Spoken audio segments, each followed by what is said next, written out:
ओम शांति। 6 सितंबर 2023 की साकार मुरली है। बाबा बोले, मीठे बच्चे सर्विस का शौक रखो, विशाल बुद्धि बन सर्विस की भिन्न भिन्न युक्तियाँ निकालो, जो बातें बिगैर अर्थ है उन्हें करेक्ट करो। आज का प्रश्न है, आत्मा जो अजामिल जैसी गंदी बन गई है उसको साफ करने का साधन क्या है? उत्तर है, उसे ज्ञान मान सरोवर में डुबो दो। अगर ज्ञान सागर में डूबे रहे तो आत्मा की मैल साफ हो जाएगी। दूसरा प्रश्न है, ब्राह्मणों के लिए सबसे बड़ा पाप कौन सा है? उत्तर है, ब्राह्मण अगर बाप की आज्ञा न माने तो यह बहुत बड़ा पाप है। बाप की पहली आज्ञा है, तुम मुझे निरंतर याद करो, लेकिन बच्चे इसमें ही फेल हो जाते हैं। फिर माया कोई ना कोई विकर्म करा देती है। गीत बजा है, छोड़ भी दे आकाश सिंहासन। ओम शांति। बच्चों की बुद्धि में क्या आता है? कौन आया है? बाप, टीचर, सतगुरु। माता पिता अक्षर तो जरूर चाहिए। माता पिता अक्षर भारत में प्रचलित है। तुम माता पिता, पीछे तुम कह सकते हो बाप दादा। वैसे तो माता पिता में बाप दादा आ जाता है, परंतु नहीं, यह समझाने का तरीका है, क्योंकि बाप है, माँ भी जरूर चाहिए। अब माता पहले कौन है? यह है गुह्य ते गुह्य बात जो कोई समझ न सके। क्या प्रजापिता ब्रह्मा होने से भी माता चाहिए? प्रजापिता ब्रह्मा के साथ कोई प्रजापत्नी भी चाहिए? नहीं, प्रजापत्नी नहीं चाहिए, क्योंकि यह मुख्य वंशावली है, इसलिए ब्रह्मा की पत्नी कोई हो नहीं सकती। यह बहुत गुह्य और गंभीर बातें हैं। इसे समझने और धारण करने के लिए बुद्धि चाहिए। यह एक ही बाप है जो बच्चों के सन्मुख आते हैं। तुम तो समझते हो माता पिता बाप दादा सन्मुख आया है। बच्चे बाहर में सर्विस करते हैं, सेंटर्स पर जो रहते हैं वे यह नहीं समझेंगे कि माता पिता बाप दादा सन्मुख आए हैं। वे समझेंगे फलानी बीके व ब्रह्मा कुमारी आई है, यह मम्मा अडॉप्ट की हुई है। सबसे लक्की सितारा जगदम्बा है, यह संभालने के लिए मुख्य है, इसलिए इन पर कलश रहता है। और यह ब्रह्मा तो हो गई ब्रह्मपुत्रा, मेल के रूप में है, तो सरस्वती जरूर चाहिए। सरस्वती को ही जगदम्बा कहा जाए। इस मेल को तो जगदम्बा नहीं कहेंगे। यह बड़ा अच्छा राज है जो कोई भी गीता भागवत में नहीं है। शास्त्रों में कहानियाँ बैठ लिखी हैं। 5000 वर्ष पहले व 2500 वर्ष पहले क्या हुआ था सो बैठ लिखते हैं। वे नाम रूप देश काल तो कुछ है नहीं। नाटक भी अनेक प्रकार के बनाते हैं। यह बाप बैठ सन्मुख अच्छी रीति समझाते हैं कि बच्चे हर एक बात को पूरा समझ जाएं। इन गीतों में भी कई बिगर अर्थ अक्षर हैं। अब आकाश तत्व तो यह है, इसमें तो सब बैठे हैं। जिस पर लौकिक बाप को सब याद करते हैं, वह कोई आकाश तत्व से आते नहीं हैं। अगर कृष्ण की आत्मा कहें, वह तो यहाँ ही है। सब मुख्य मुख्य आत्माएं, धर्म स्थापक आदि यहाँ ही है। कृष्ण की आत्मा भी 84 में जन्म में यहाँ ही है। उनकी आत्मा को तो बुला ना सके। यह परम पिता परमात्मा को बुलाया जाता है कि आओ, अपना महतत्व निर्वाण धाम छोड़ वहाँ से आओ। तुम आत्माओं का सिंहासन तो महतत्व है। आकाश में तो तुम जीव आत्माएं रहती हो। यह मांडवा है खेल चलने का। जब गीत सुनते हो दिल में आपे ही करेक्ट करते जाओ। यह तो जिन्होंने नाटक बनाए हैं उन्होंने ही फिर गीत बनाए हैं। फिल्म शूट करने वालों को भी समझाना चाहिए, इसमें बड़ी विशाल बुद्धि चाहिए। बाबा राय देते हैं सर्विस करने की। यह ड्रामा जिसने बनाया है उन्हें समझाना चाहिए, उनसे मिलना चाहिए, इतनी समझ चाहिए। बाप तो डायरेक्शन देंगे, बाप को तो जाकर नहीं पूछना है। बाप तुम बच्चों को डायरेक्शन देंगे, ऐसे ऐसे करो, श्रीमत पर चलो। वास्तव में धरती यह भारत खंड है, भारत में ही उनका आना होता है, भारत ही उनका बर्थ प्लेस है। सभी उस निराकार फादर को ही बुलाते हैं। कृष्ण तो सबका फादर नहीं है। और मुरली जो दिखाते हैं वह कोई काठ की तुतारी तो नहीं है जो कृष्ण के हाथ में देते हैं। मुरली तो वास्तव में ज्ञान की है। गॉडेज ऑफ नॉलेज सरस्वती को कहते हैं। राधे को नहीं कहेंगे, कृष्ण को भी नहीं कहेंगे। यह तो जोड़ी है बाप और बच्चों की। सरस्वती को कहा जाता है गॉडेज ऑफ नॉलेज, तो जरूर प्रजापिता ब्रह्मा, ब्रह्मपुत्रा भी गॉड ऑफ नॉलेज होना चाहिए। लेकिन ब्रह्मा के लिए तो गाया नहीं जाता। गॉड इज नॉलेजफुल कहा जाता है, ब्रह्मा नॉलेजफुल नहीं, गॉड इज नॉलेजफुल। परमपिता परमात्मा ज्ञान सागर है तो जरूर अपने बच्चों को ज्ञान देंगे। पहले पहले इनमें प्रवेश कर इन द्वारा दूसरों को देते हैं। इनमें सब लक्की सितारे आ जाते हैं। ज्ञान सूर्य, फिर ज्ञान चंद्रमा, यह ब्रह्मा हुए। फिर चाहिए ज्ञान चंद्रमा के नज़दीक एक सितारा जो चंद्रमा के सामने खड़ा रहता है, वह बहुत तीखा होता है। उनको ज्ञान लक्की सितारा कहेंगे। उनका नाम सरस्वती रखा हुआ है।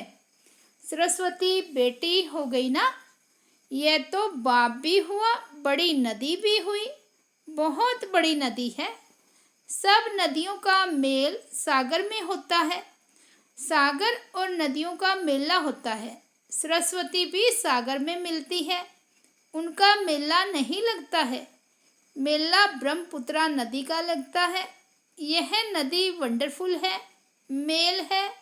नदी तो फीमेल को कहा जाता है। यह गुह्य राज बहुत समझने लायक है, परंतु यह बातें पहले पहले कोई को नहीं बतानी चाहिए। पहले तो लौकिक माता पिता, परलौकिक माता पिता का राज समझाना चाहिए। लौकिक माता पिता से अल्पकाल क्षण भंगुर सुख का वर्षा मिलता आया है, यह तो पक्का याद रहना चाहिए। दूसरा कोई दो बाप का राज समझा ना सके, यह तो जानते ही नहीं। गाते हैं तुम माता पिता, अब पिता सर्वव्यापी है तो माता कहाँ गई? ये समझने की बात है ना। माता पिता चाहिए ना। माता पिता कहा जाता है निराकार को, परंतु यह समझते नहीं कि इनको माता पिता क्यों कहा जाता है। वह तो गॉड फादर है। फिर कहते हैं एडम और ईव, एडम ही ईव है, यह नहीं समझते। प्रजापिता ब्रह्मा वही फिर माता हो जाती है। एडम और ईव अथवा आदम बीवी कहते हैं, परंतु अर्थ नहीं समझ सकते हैं। बच्चे समझ सकते हैं आदम बीवी वास्तव में यह है। बीवी सो आदम है, इनको बीवी आदम दोनों कह सकती हैं। वह तो है बाप। यह बड़ी पैचीली बातें हैं। भारत में गाते भी हैं तुम माता पिता, ऐसे ही सुनी सुनाई पर गाते रहते हैं, अर्थ कुछ नहीं समझते। सतयुग को बहुत दूर ले गए हैं, लाखों वर्ष कह देते हैं। लॉन्ग लॉन्ग भी कितना, कहानी तो नज़दीक की ही सुनाई जाती है। तुम समझा सकते हो लॉन्ग लॉन्ग एगो यानी 5000 वर्ष पहले इस भारत में देवी देवताओं का अखंड अटल सुख शांतिमय राज्य था और कोई राज्य नहीं था। ये अक्षर कोई विद्वान आचार्य कह नहीं सकते। देवी देवताओं का राज्य था, मालूम होना चाहिए कैसे स्थापन हुआ, लक्ष्मी नारायण कैसे बने, कैसे उनकी रजाई स्थापन हुई।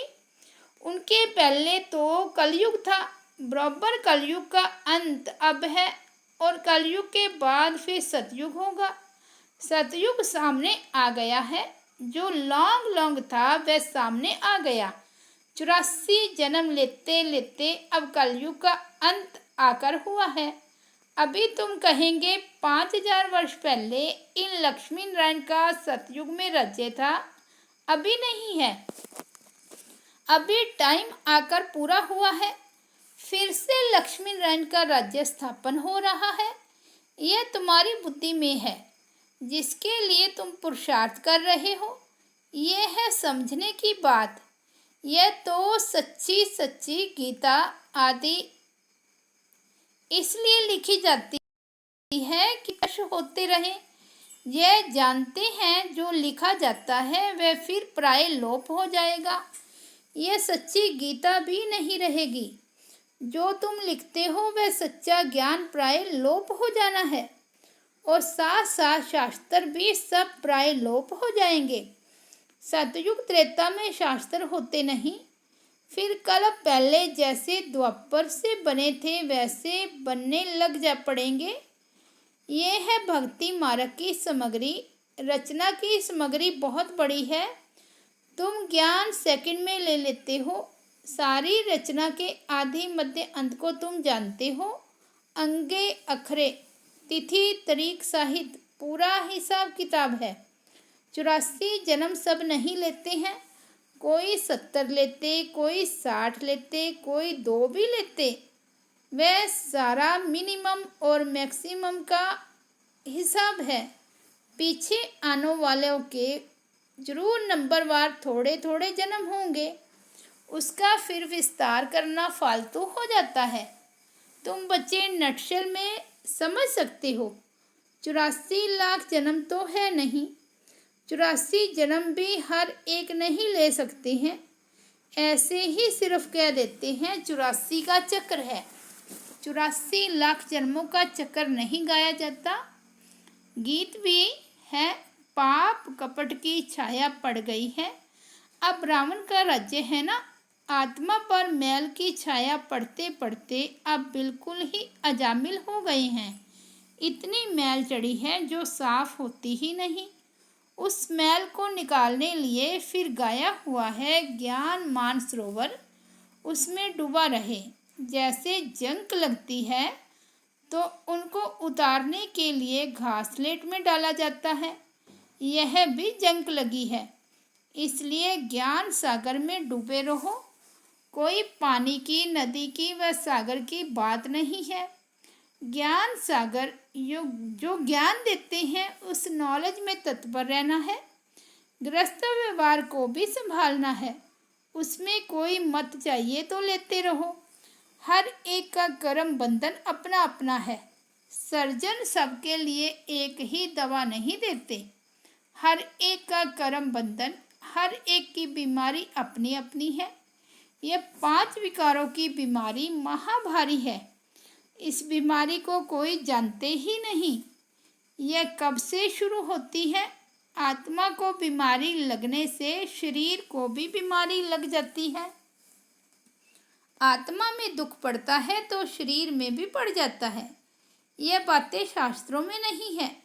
वह तो भक्ति मार्ग का भक्ति कांड है। भक्ति का भी बाबा ने बताया है कि पहले होती है अव्यभिचारी भक्ति, फिर रजोगुनी व्यभिचारी भक्ति, फिर व्यभिचारी तमोगुनी भक्ति। जैसी जैसी भक्तों की अवस्था वैसी भक्ति भी हो जाती है। ज्ञान भी ऐसे उतरता है। पहले 16 कला, फिर 14 कला, फिर 12 कला। प्रलब्ध जो बनती है वह फिर उतरती जाती है। तुम बच्चे जानते हो यह कमाई है। कमाई में विघ्न पड़ते हैं, दिशाएं बदलती हैं, पूछते हैं हमारे ऊपर कौन सी दशा बैठी हुई है।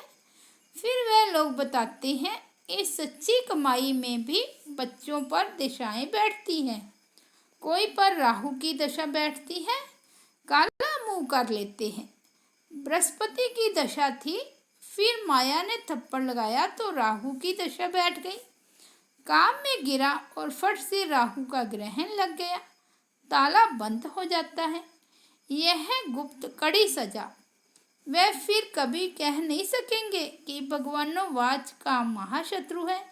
सन्यासी भी काम महाशत्रु के कारण ही स्त्री को छोड़ चले जाते हैं। यह भी निर्वृत्ति मार्ग की पवित्रता भारतवासियों के लिए अच्छी है।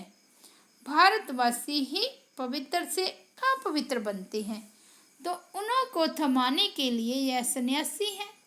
मरम्मत के लिए यह पवित्रता है। पवित्रता की ताकत से ही सृष्टि इतना चलती है। अभी तो वह भी पतित बन पड़े हैं, तुम्हें उनकी भी सर्विस करनी है। सर्विस का तुम बच्चों को बहुत बहुत शौक रहना चाहिए। बेकायदे कोई भी चलन नहीं चलनी है। भल पुरुषार्थी हो, संपूर्ण तो कोई नहीं बना है। कुछ न कुछ पाप होते रहते हैं। बाप की आज्ञा न माना यह भी बड़ा पाप है। बाप का फरमान है निरंतर मुझे याद करो। जानता हूँ कि कर नहीं सकेंगे, परंतु तुम पूरा पुरुषार्थ ही नहीं करते हो। जो करेंगे वे अच्छा पद पाएंगे। अच्छा, मीठे मीठे सिक्के लदे बच्चों प्रति माता पिता बाप दादा का याद प्यार और गुड मॉर्निंग। रूहानी बाप की रूहानी बच्चों को नमस्ते। हम रूहानी बच्चों की रूहानी बाप दादा को याद प्यार, गुड मॉर्निंग और नमस्ते। धारणा के लिए मुख्य सार। फर्स्ट पॉइंट है 5 विकारों की बीमारी से मुक्त होने के लिए सर्जन की राय लेते रहना है।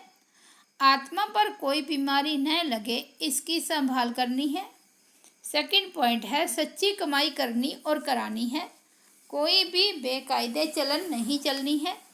राहु की दशा कभी न बैठे, इसके लिए बाप के फरमान पर सदा चलना है। वरदान है याद और सेवा द्वारा सब चक्रों को समाप्त कर पर फिदा होने वाले सच्चे परवाने भव। याद और सेवा द्वारा सब चक्रों को समाप्त कर क्षमा पर फिदा होने वाले सच्चे परवाने भव। जो बच्चे याद और सेवा में सदा बिजी रहते हैं, वे सभी चक्रों से सहज ही मुक्त हो जाते हैं। कोई भी चक्कर रहा हुआ होगा तो चक्कर ही लगाते रहेंगे।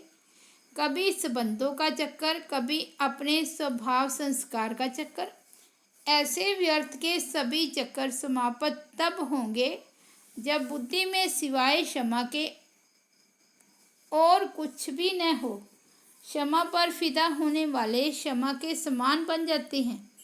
ऐसे फिदा होने वाले अर्थात समा जाने वाले ही सच्चे परवाने हैं। स्लोगन है जो सच्चे पारस बने हैं उनके संग में लोहे सुदृश्य आत्माएं भी सोना बन जाती हैं। अच्छा, ओम शांति।